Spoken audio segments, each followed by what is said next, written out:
and burdening Kenyans further now that high cost of living is an issue of concern, the first issue of concern to Kenyans. Number 3, you did project your revenue for the financial year 25-26 in the current budget to be approximately around 3.3 trillion, yet the highest that you've ever collected, is around 2.4 trillion. And this circus goes on, and what you tell us... I have 51 questions, Chairman. Honorable Babu Owino, please, in the interest because you're a scholar, just turn those questions into 2. Thank you, Chairman. In the interest of time, then I will only ask 7, which is a number of completion or perfection. And you did say that that revolution led to destruction of food crops. Is there any maize that any Gen Z stepped on, Bwana PS?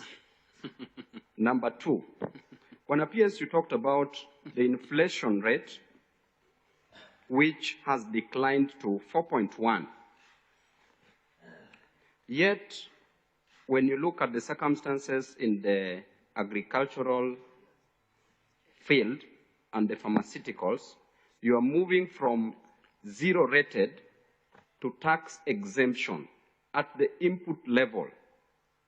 Don't you think that you're going to increase inflation further because the consumer or the retailer is going to bear these costs when the cost of food substance or the pharmaceuticals products are going to increase? Don't you think that this is going to lead to high cost of living and burdening Kenyans further now that high cost of living is an issue of concern, the first issue of concern to Kenyans?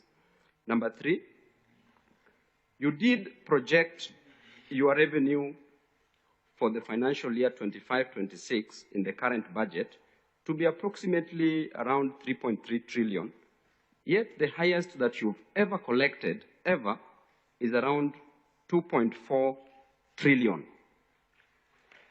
And this circus goes on, and what you tell us is that the financing will be done through external financing, which will come to around 284 billion, and the domestic financing, which you stated at 291 billion.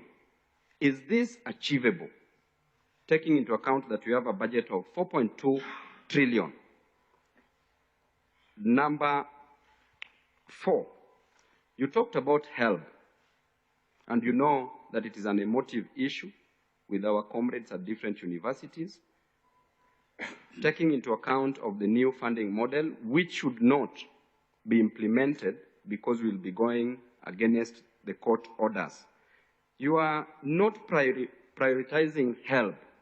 You are not treating it as a matter which is both important and urgent, because you are putting it like, we may consider it. Can we consider help? Because you know very well as an economist the role of education in economic development. Literally in everything, education applies.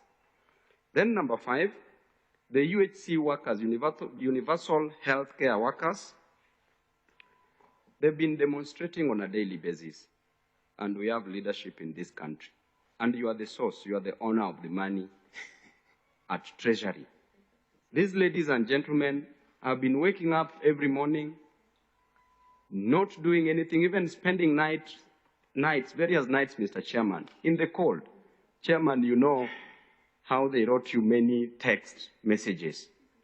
Can we consider a budget for the universal health care workers so that they can be employed on a permanent and pensionable basis, and also work on their gratuity, so that we can help these young men and women in this country? Number 6, number 5 is UHC. Number 6, in the current finance bill, is there anything, any tax that is going to be increased on any good or service? Because you've been smelling whispers around that the Gen Zs are coming back. Should there be any tax increment? So let us not increase, let us not suffocate Kenyans. Lastly, Chairman, I said 7 and we agreed. So the last one I would have finished. The last one on KRA, Chairman. Bwana PS, you've come up with a strategy that KRA can access people's accounts without permission. And you know very well that this is infringing, it is against the right to privacy as enshrined in the Constitution, and is also against the Data Protection Act, where safety of consumers is exposed. Why are we going this direction? Thank you, Chairman.